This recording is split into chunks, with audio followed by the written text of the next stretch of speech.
Two little girls in matching skirts walked into a billionaire's office with homemade resumes and one bold request: "We want to work instead of our mom." What they didn't know was that their words would change everything.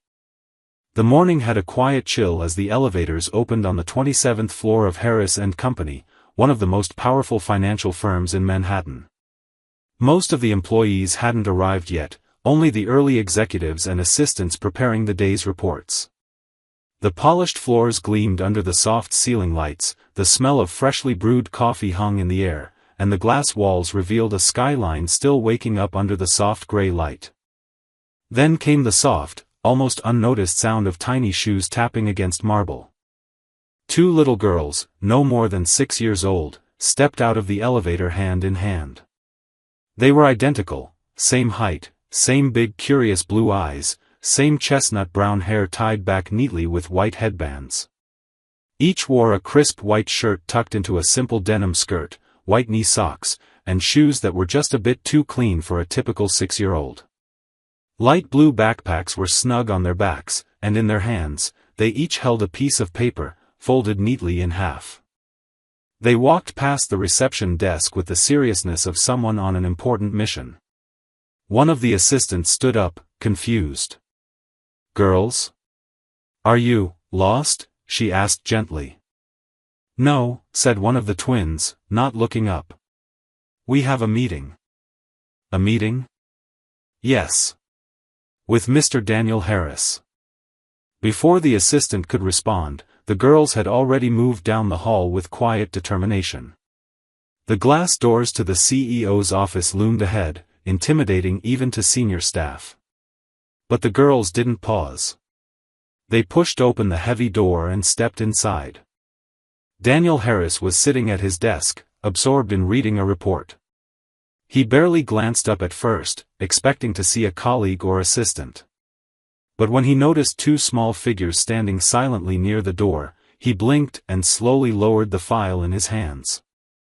The contrast between them was surreal. The man in the sleek light gray suit, sharp-featured and composed, with deep brown eyes and the air of someone used to controlling everything around him, and two tiny girls who barely reached the edge of his desk. He stood up immediately, unsure whether to be alarmed or amused. Hello?" he said. Are you lost?" The girls shook their heads.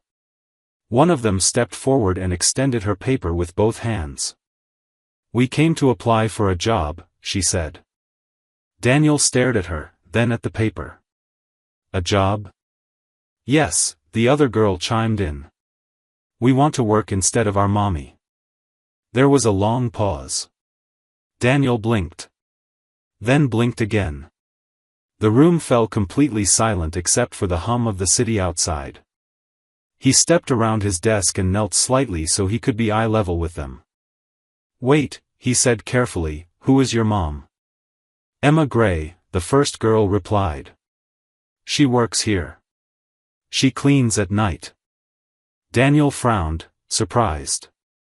The name was vaguely familiar. He remembered seeing it on a staff list, probably under janitorial services, but he had never met her in person.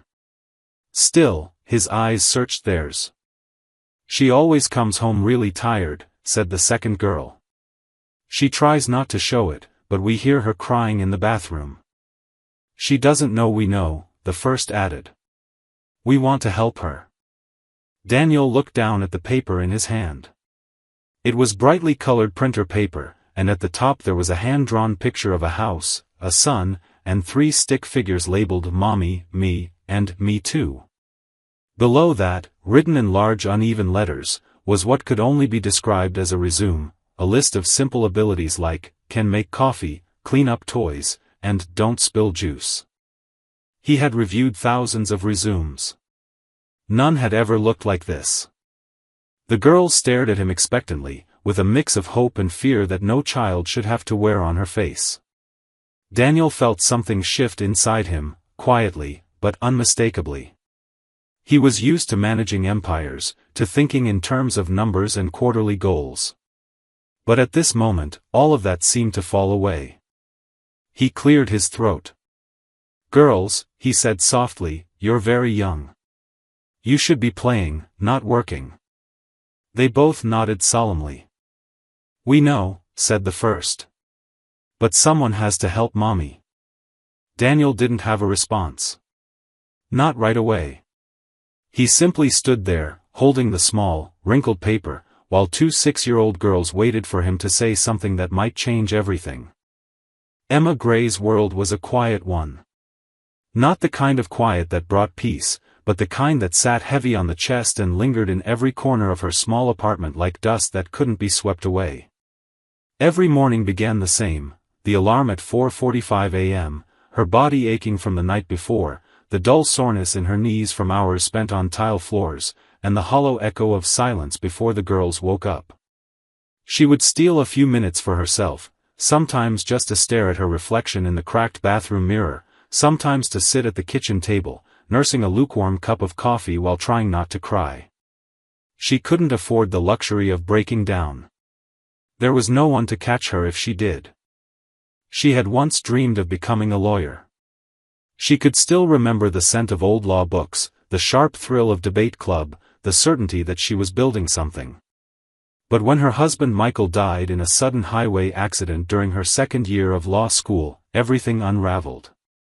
2 newborn daughters, no family nearby, and a mountain of bills that didn't care about grief or dreams, only numbers and due dates. She dropped out, telling herself it was temporary. Then came the first cleaning job, then a second, and by the time the girls were 3, she was working nights so she could care for them during the day.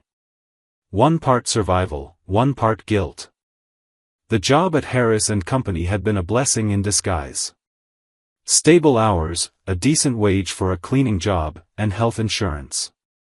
She worked when the lights were dimmed and the executives were gone, her footsteps the only sound in the long glass corridors. She learned the rhythm of the office, who left crumbs in the conference room, which printer jammed most often, and which executives couldn't be bothered to throw away their own coffee cups. She never spoke to anyone unless absolutely necessary.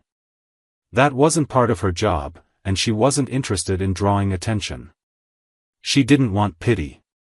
She just wanted to get through each shift, collect her paycheck, and keep her daughters clothed, fed, and safe.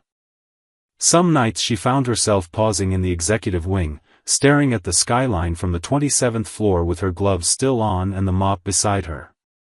She'd look at the distant lights blinking in the towers and wonder what her life might have been if Michael hadn't died. If she'd graduated. If she had been the one behind one of those glass desks instead of outside cleaning its fingerprints. The weight of those thoughts pressed hard against her ribs, but she'd push them down and move on. Always move on. Lily and Sophie were her light. They were identical in appearance, but their personalities had already begun to split like morning and dusk, Lily quiet and curious, Sophie bold and impulsive. They watched everything. Emma tried to shield them from the truth of her exhaustion, but children have a way of seeing through even the best disguises. She smiled when she was tired, laughed when she wanted to cry, and brushed off questions with gentle lies like, "Mommy's just sleepy," or "Everything's okay, sweetheart." But children are smarter than we give them credit for. The night before the girls appeared at Daniel Harris's office, Emma had come home later than usual. There had been a spill on the 22nd floor that took an hour to clean, and her supervisor had insisted on inspecting everything before anyone left.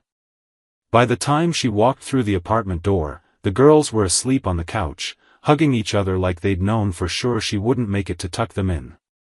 Emma had stood in the doorway, shoes still on, and something inside her cracked so quietly it didn't make a sound. She sat on the floor of the hallway and just let the tears fall without trying to hide them. That was the night Lily and Sophie overheard her sobbing in the bathroom. That was the night they decided to do something. They didn't tell her. They whispered to each other in their bedroom, pulling out markers and colored paper from their art drawer. They wrote down everything they thought made them qualified. We clean up our toys, we can make peanut butter sandwiches, we know how to turn on the coffee machine. They practiced what they would say. They folded the paper just right and packed it with care. And the next morning, before Emma even woke up, they quietly got dressed, put on their backpacks, and left.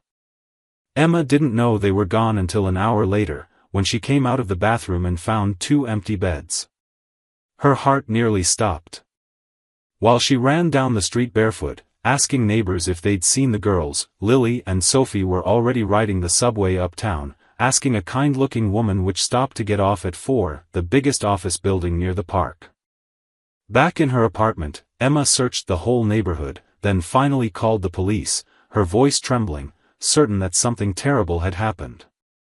She had no idea her daughters were walking straight into the life she used to dream of, armed with paper resumes, stubborn hope, and the kind of courage only 6-year-olds are capable of. Daniel Harris sat back in his leather chair, still holding the piece of paper one of the girls had handed him. It was creased neatly down the center, slightly smudged at the corners where their small fingers had gripped it tightly, probably all morning. The paper itself was light blue and faintly scented with what he guessed was strawberry shampoo, the kind they likely used. Across the top, drawn with thick crayon lines, was a child's rendering of a house with 3 figures underneath a yellow sun. Each stick figure had been labeled in uneven block letters, Mommy, me, and me too. Underneath the picture began what could only be described as the most unorthodox resume he had ever seen.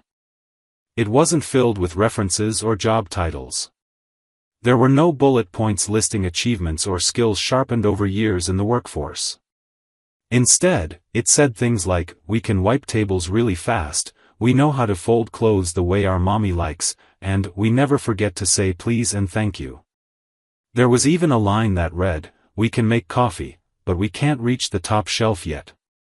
At the bottom, in slightly slanted capital letters, were the names Lily Gray and Sophie Gray, written like signatures they had practiced very carefully, possibly more than once. He should have smiled. It was, in any other context, charming, sweet, even. But he didn't smile. He couldn't. Because behind every innocent claim of responsibility was a reality he wasn't sure he could ignore. This wasn't a joke, and it wasn't pretend. These girls had shown up alone, taken the subway by themselves, walked into a Manhattan skyscraper, and asked for a job. Not because they were bored or adventurous, but because they believed they needed to. Because something in their 6-year-old minds told them that their mother was suffering and that they, somehow, could fix it. Daniel looked up from the paper and studied the girls more closely. They stood straight, hands by their sides, the kind of posture you see in children who've learned early that being polite and still gets adults to listen. Their white blouses were tucked neatly into their skirts, though Sophie's socks had slouched a little, and Lily's collar was slightly off-center. But they had made an effort to look presentable, to be taken seriously, to matter. He felt something stir in his chest, something rare and unsettling. It wasn't pity exactly. It was deeper than that, and heavier. He tried to speak, but his words caught. So instead, he slowly crouched in front of them, balancing on the balls of his feet, meeting their eyes at their level. They didn't flinch or giggle or look away. I want you to tell me why you're really here, he said softly, holding the resume between his fingers. You came here all by yourselves. That's a big thing. So tell me, why? Lily glanced at Sophie first, then stepped a little forward, her fingers nervously toying with the hem of her skirt. Because Mommy's really tired. Every night. She comes home after we're asleep, and she thinks we don't hear her cry, but we do. She cries in the bathroom when the shower is running. She doesn't think we know, but we do. Sophie jumped in quickly, her voice firmer. She says she's okay, but she's not. Her hands hurt. Her feet hurt. She sometimes forgets to eat breakfast because she's trying to get us ready. And she only buys stuff for us. Never for her. Daniel blinked, once. Twice. Then he gently asked, and you thought, if you worked, that would help? They both nodded. Lily said, if we do her job, even just some of it, she can sleep more. Or maybe go back to school. She has smart books on her shelf that she never reads anymore. Sophie added, and we're really good at cleaning. We clean our room every day. Even under the bed. Daniel didn't know what to say. In his world, people handed him neatly printed resumes, polished speeches, and aggressive self-promotion. No one ever asked him to believe in them based on sincerity alone. No one ever stood silently and let their eyes do the convincing. And yet, here were two 6-year-olds doing exactly that. No manipulation. No agenda. Just love, raw, unfiltered love, for someone who had given them everything and asked for nothing in return. He looked down at the paper again, then to the backpacks on their shoulders. He wondered if they had packed lunches or if they had any idea what people did in an office all day. He also wondered where their mother was right now, if she even knew they were gone. The thought made his heart beat faster. I think, he started slowly, choosing his words carefully, I think you're two of the bravest little girls I've ever met. But your job, right now, is to be kids. That's the most important job in the world. Sophie's lips pressed into a thin line. But Mommy can't quit her job. She said so. Even when she's sick. She still goes. Daniel exhaled quietly. His mind was already racing ahead, to the company files, the staff logs, HR policies. He didn't know who Emma Gray was beyond a line in the janitorial schedule. He had never paid attention. But now he felt he couldn't ignore it if he tried. He stood up slowly and walked to the intercom on his desk. Emily, I need you to cancel my next 2 meetings, he said. And call building security. Ask if they've seen or heard anything about 2 children arriving this morning without a parent. I need to locate their mother immediately. The girls didn't seem afraid of what he was doing. They simply stood there, quietly waiting, as if they had done all they could and the rest was up to him. Daniel sat back down behind his desk, holding their resume with both hands, staring at it again as if it were something sacred. In some strange way, it was. It was a plea for help disguised as a child's drawing. It was a blueprint for love that had run out of options. And somewhere deep inside, beneath years of corporate armor and calculated decisions, Daniel Harris felt something thaw. He didn't know what would happen next. But he knew one thing for certain, he couldn't let this go. Not this time. By the time Daniel Harris stepped into the Human Resources Records office later that afternoon, the weight of the morning still hadn't lifted from his chest. The image of those 2 girls, so serious, so sincere, had lodged itself deep in his thoughts like a small, persistent thorn. As he walked past rows of filing cabinets and quiet clerks immersed in paperwork, he realized just how much of his company remained invisible to him. He knew the names of department heads, the quarterly margins, the profit forecasts down to decimal points. But people like Emma Gray, people who cleaned the floors he walked on, he had never truly seen them. The HR assistant raised her eyes when she saw him approach, clearly startled to find the CEO standing at her desk unannounced. Daniel was not known for casual visits. I need the employee file for Emma Gray, he said. Janitorial staff. I believe she works nights. The woman nodded quickly, fumbling through a cabinet, then handed him a plain brown folder with her name typed neatly across the top. He opened it and flipped through the basic forms: employment start date, emergency contact, hours worked, health insurance, tax paperwork. It was all so clinical, stripped of anything human. Just boxes and numbers. Nothing in those pages said anything about who she really was. He scanned further and found a short application she had filled out when she was first hired 3 years ago. It had a handwritten note attached: former law student. Took extended leave due to family emergency. Willing to work nights. Strong work ethic. A note from the previous supervisor added, punctual. Quiet. Never misses a shift. Daniel paused at that. Never missed a shift. That meant for over 3 years, Emma Gray had shown up to this building almost every night, scrubbing floors, emptying trash cans, cleaning bathrooms used by people who never learned her name, and he, the man who signed off on executive bonuses, hadn't once known she existed. He closed the folder and took a deep breath, then turned to the HR assistant again. "Do we have security footage from last night?" "Yes, sir," she said. "Would you like me to pull it?" "Please." Half an hour later, he sat alone in a darkened office watching black and white footage from the building's security system. It was nearly midnight on the screen. Emma entered through the side door, wearing a gray hoodie and jeans, her long hair tied back in a messy knot. She clocked in, gathered her supplies, and began cleaning, room by room, floor by floor. There was no hesitation, no sloppiness, no rushing. Every movement was efficient and practiced, but also strangely gentle, as if she were taking care of something precious. In one clip, she paused by the executive kitchen, wiping down the granite counters. She reached for a paper towel dispenser, then paused to stretch her back, clearly sore. Her shoulders sagged just slightly before she moved on.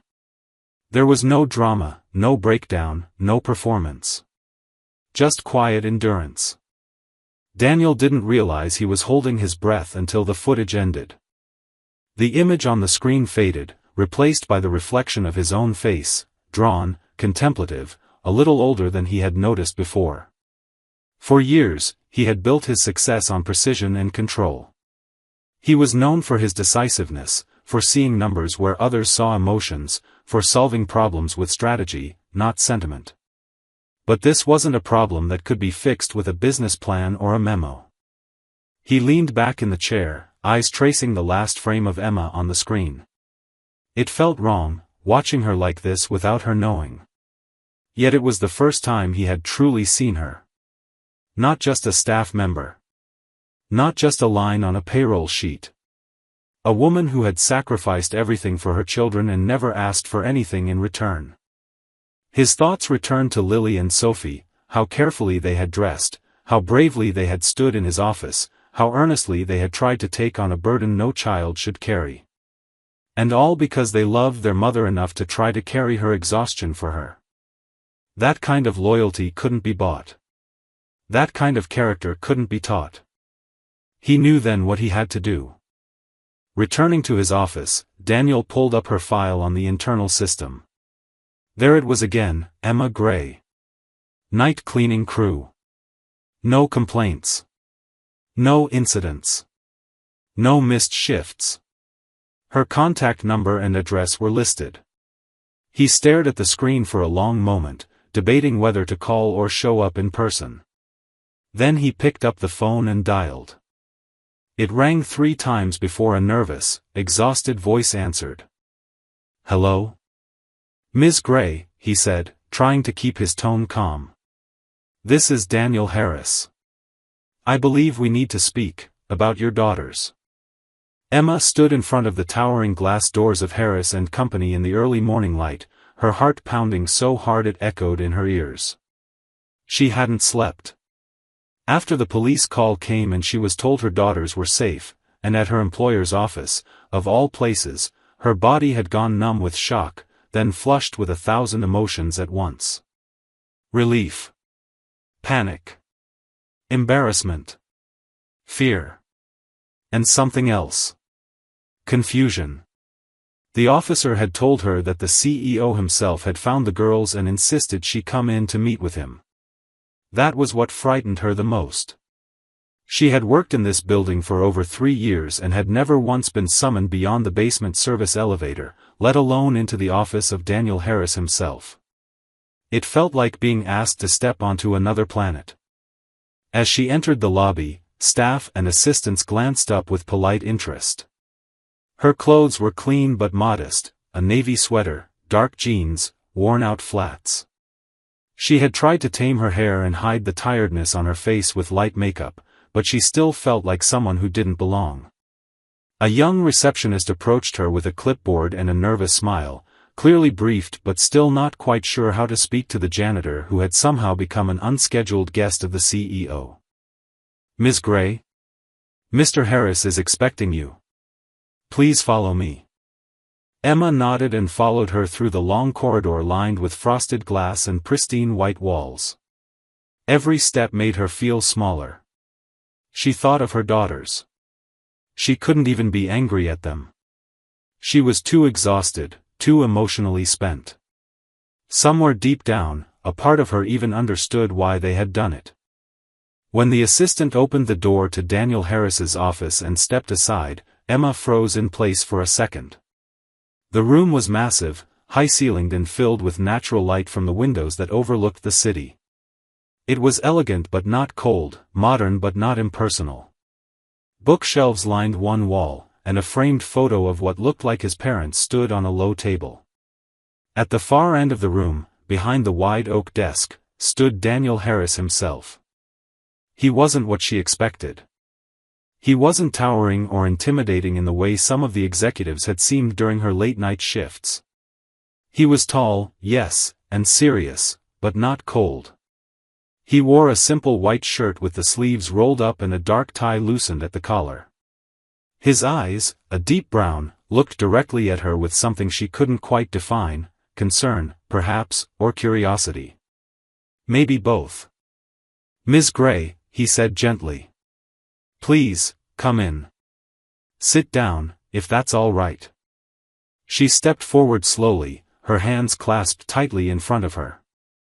I want to apologize. I didn't know what my girls had done until it was too late. I've already spoken with the police and—" "You don't need to apologize," he interrupted, his voice calm. "They're not in trouble. Not at all." Emma looked up at him, startled. "In fact," he continued, "they may have given me more perspective in 10 minutes than some executives have managed in 10 years. That threw her off. She sat down cautiously, still unsure what this was about. "I don't understand." He leaned forward, resting his elbows on the desk, and clasped his hands. "Emma, I've read your file. I know you've worked here for 3 years without a single day off, without a single complaint. You've worked nights, weekends, holidays. Quietly. Invisibly. And we've never recognized that." She blinked, caught off guard by the sincerity in his tone. She wasn't used to being addressed this way, like someone whose time was valuable. "I watched the security footage from last night," he admitted. "I saw how you work. How you move through this place like it matters to you. And then today, your daughters show up with resumes in hand, asking to do your job because they're afraid you're breaking under the weight of it." Her lips parted, but she had no words. Her throat was too tight. He went on.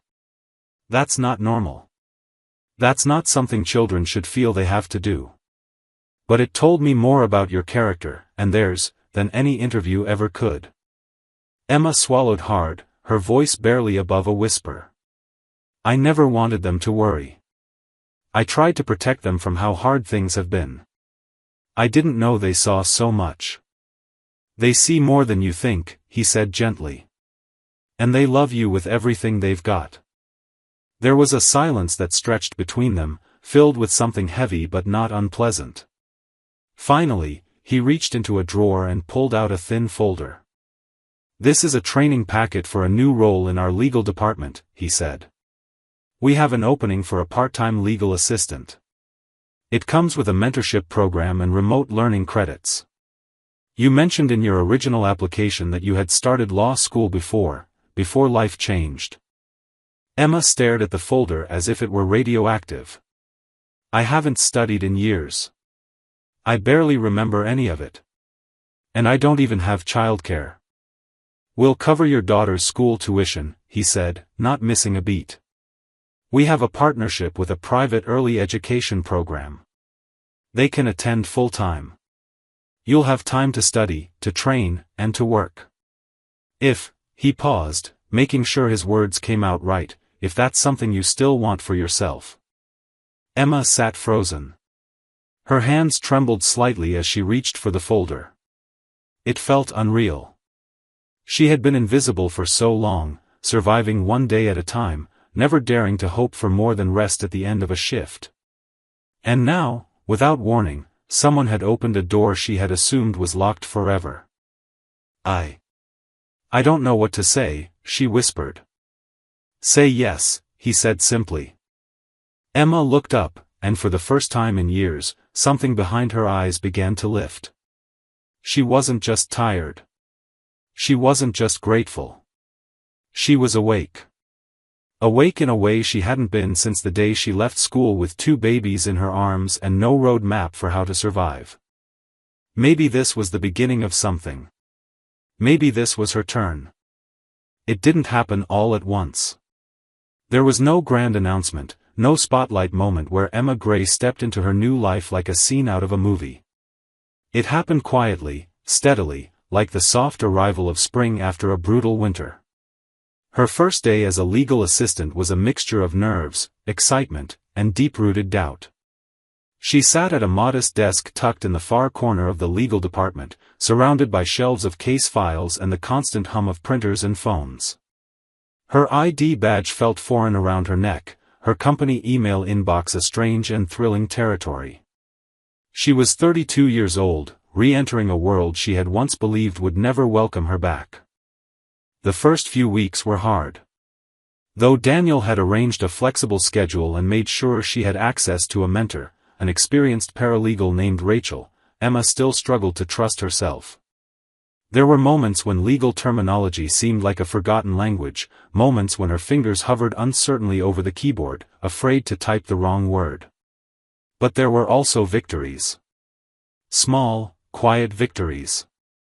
Understanding a contract clause she hadn't seen in years. Successfully helping draft a memo that was later praised in a meeting. Remembering that she had once belonged to this world and maybe could again. Meanwhile, Lily and Sophie settled into their new school like fish into water. For the first time, Emma didn't have to worry about lunch money or hand-me-down shoes. Their uniforms were fresh and properly fitted, and they came home bubbling with stories about science projects, art classes, and new friends. Emma started arriving home earlier, able to help with homework, able to cook dinner without falling asleep at the stove. She read bedtime stories again. She laughed more. The lines around her eyes began to soften, and the weight in her shoulders eased, bit by bit. And then there was Daniel. In the beginning, their interactions were purely professional. He checked in occasionally, always respectful, never overstepping. But there was something unspoken that lingered between them from that first conversation, something neither of them acknowledged but both quietly understood. It was in the way he remembered details about her day, or how he asked thoughtful questions about her daughters. It was in how she began to notice when he was having a hard day himself, the subtle way his tone shifted or how he rubbed the bridge of his nose when he was tired. He had always been distant with staff, a man of walls and systems, but with Emma, something had changed. One Friday evening, after most of the office had cleared out, Emma was still at her desk reviewing a contract when Daniel walked by and paused. "You're still here," he said, glancing at the time. "I wanted to finish this," she replied. "I'm starting to understand how the language in the indemnity clause works. It finally clicked today."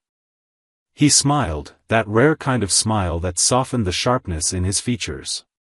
"I remember the first time it clicked for me. I felt like I had decoded a secret message." She smiled back, nervous but warm. "It's oddly satisfying." There was a pause, and then he said something that shifted everything. "I was about to grab some dinner. Would you join me?" She hesitated, not because she didn't want to, but because the idea startled her. Not long ago, she was scrubbing floors in the same building. Now she was being asked to dinner by the CEO. But something in his voice was different. It wasn't about power or status. It wasn't about him saving her or her owing him anything. It was two people, both tired, both survivors in different ways, maybe just looking for a moment of peace. So she said yes. They walked to a quiet restaurant nearby, not one of the sleek places where people networked over oysters and deals, but a cozy, unpretentious place with soft lighting and homemade bread. They talked about their childhoods, his in Boston, hers in upstate New York. They talked about music, books, the kind of movies they liked. He asked her about her husband, and she didn't flinch. She told him about Michael, how kind he'd been, how unfair his death had been, how hard it had been to keep moving afterward. He listened, not like a man checking boxes, but like someone who wanted to carry part of the story with him. She learned about his past too, that he had built his company from the ground up, that he had made mistakes, and that there had been a time when he barely slept, driven by ambition and fear of failure. He admitted that somewhere along the way, he had started to forget why he began in the first place. Her daughters, he said with a quiet smile, had reminded him. That night marked the beginning of something neither of them dared to name. They didn't rush. There were no headlines, no gossip. Just a growing closeness. Shared lunches turned into late-night conversations. Small glances became longer, more meaningful. He started showing up at school events, not in suits but in jeans and sweaters, clapping too loudly at Lily's music recital or crouching down to help Sophie with a science fair display. The girls adored him. Emma noticed how naturally he fit into their lives, how patient he was, how he listened to their wild stories without ever patronizing them.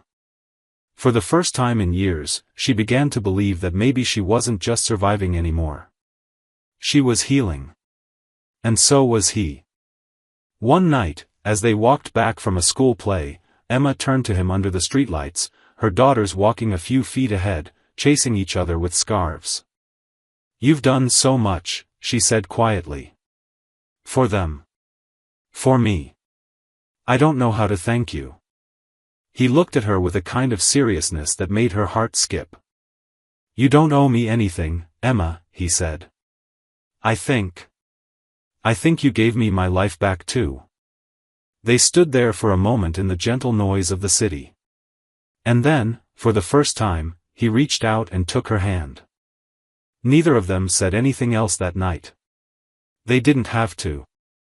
The silence between them was full of everything they were finally beginning to feel. Autumn arrived with a softness that seemed to settle gently over the city, and with it came a new kind of rhythm for Emma and her daughters, a rhythm not defined by exhaustion or fear, but by something steadier, quieter, and much more rare, stability. Mornings were no longer frantic dashes through dimly lit apartments or hurried goodbyes in the hallway. Instead, Emma walked the girls to school herself most days, their small hands gripping hers as they chatted about art projects, math quizzes, and the latest books they were reading. It was ordinary. And it was everything. At the office, Emma had grown into her new role with quiet determination. She no longer hesitated before speaking in meetings or doubted her instincts when reviewing documents. The staff in the legal department respected her, not because of any connection to Daniel, but because she earned it. Her voice, once soft and uncertain, carried more strength now, shaped by years of hardship and newfound confidence.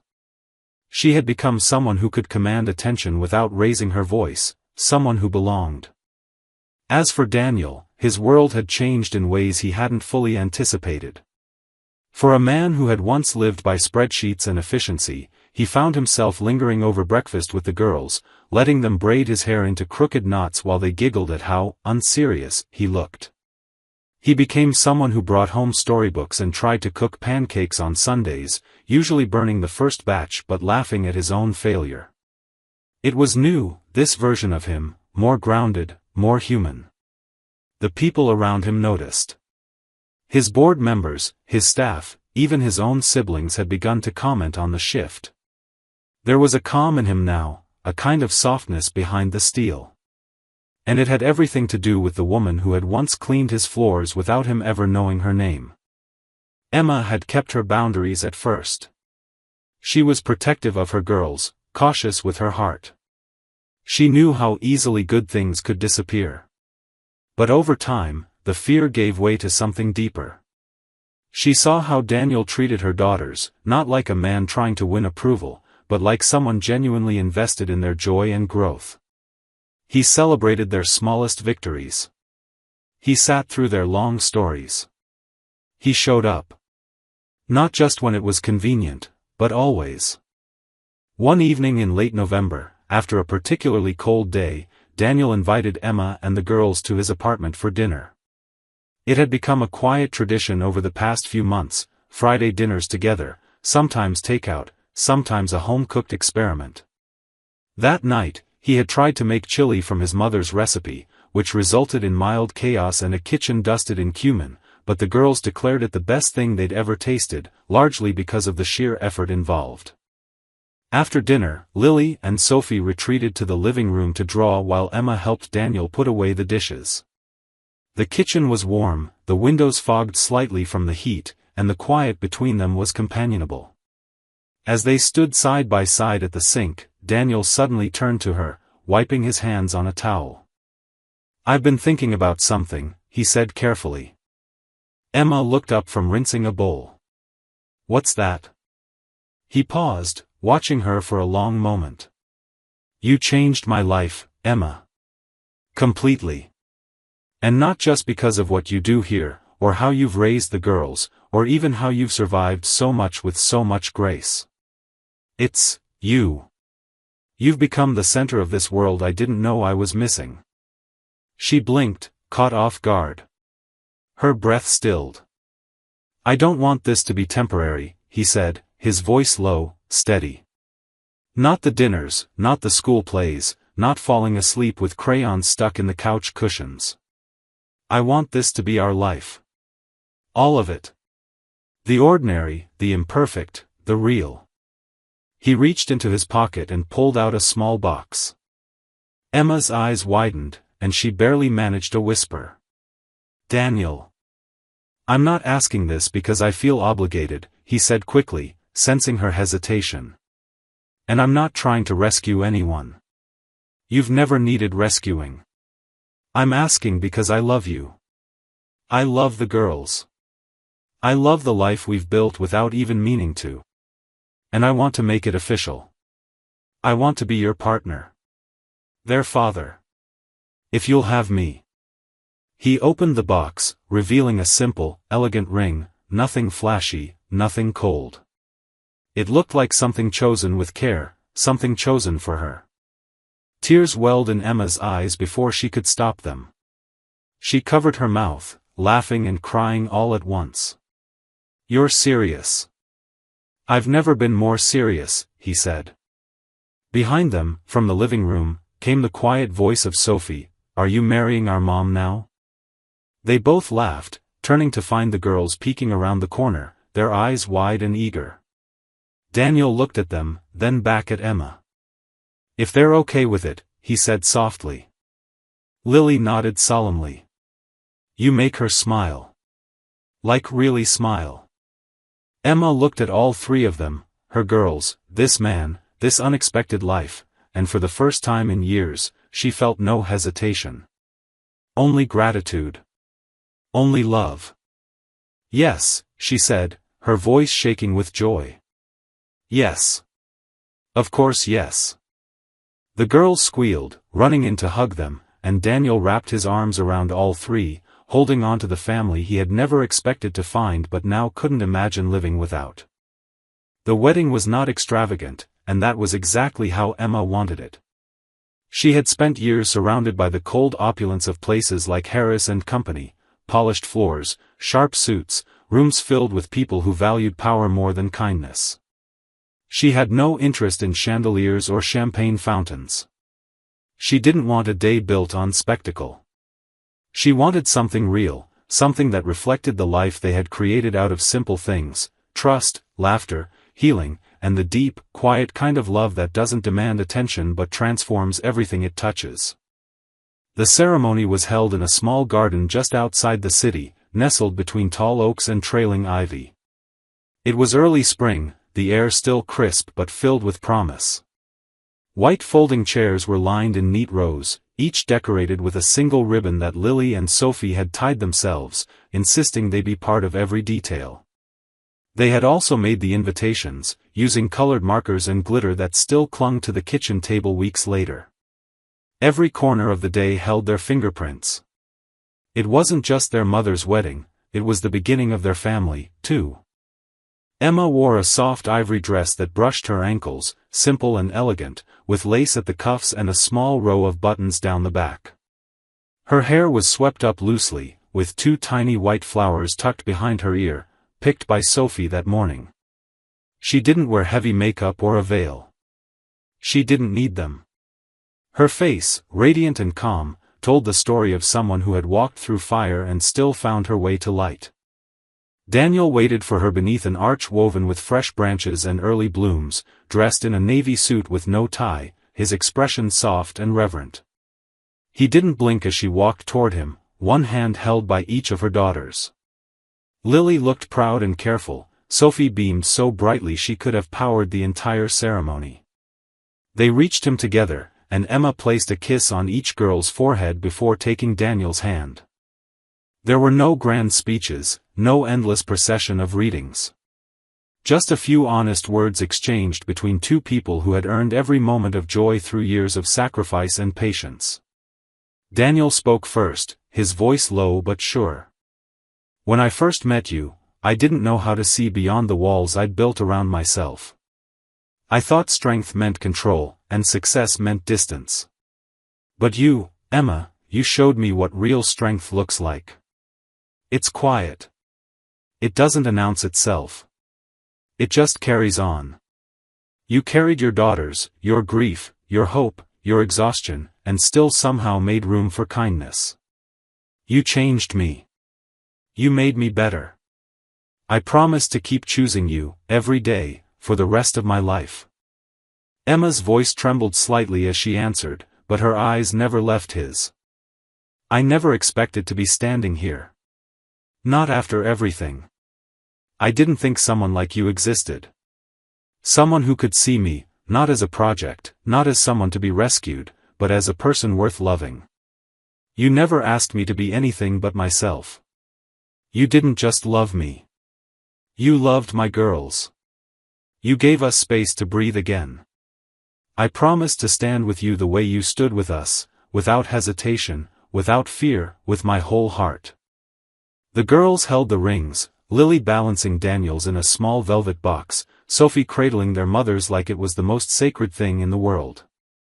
The moment the rings were exchanged, and the vows sealed, the officiant smiled and said, "By the power vested in me, but more importantly, by the love I see between you, I now pronounce you husband and wife." They kissed, and the girls tackled them in a group hug before the guests even had a chance to applaud. The reception was held under a tent nearby, filled with laughter and music and the kind of warmth that can't be bought. There were no choreographed dances or hired string quartets. Instead, someone brought a guitar, and Lily sang a song she had written with her music teacher, a song about bravery and new beginnings. There were tears all around. Not the sad kind, but the full kind, the kind that arrives when joy is finally allowed space to bloom after years of drought. In the following weeks, nothing changed in any dramatic, headline-worthy way, and yet everything did.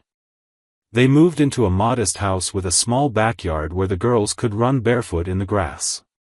Emma continued working in the legal department, and Daniel adjusted his schedule to be home more often. The company didn't fall apart without his constant presence. In fact, it improved. He empowered others to lead, learning to delegate, to trust. He had learned that strength also meant knowing when to step back. Dinners were often noisy and messy. School papers covered the fridge.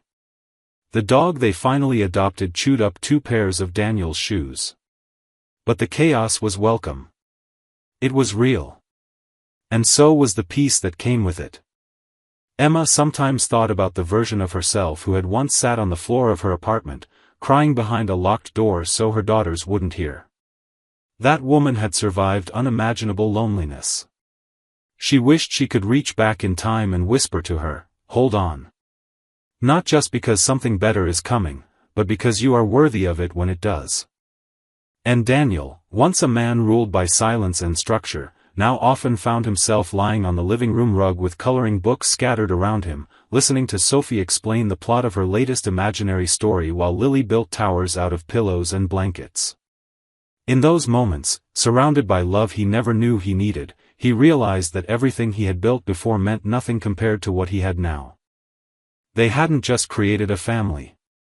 They had built a life where everyone was seen, where no one had to be invisible again.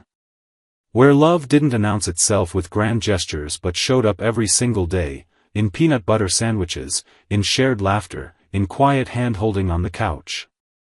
And it was more than enough. It was everything.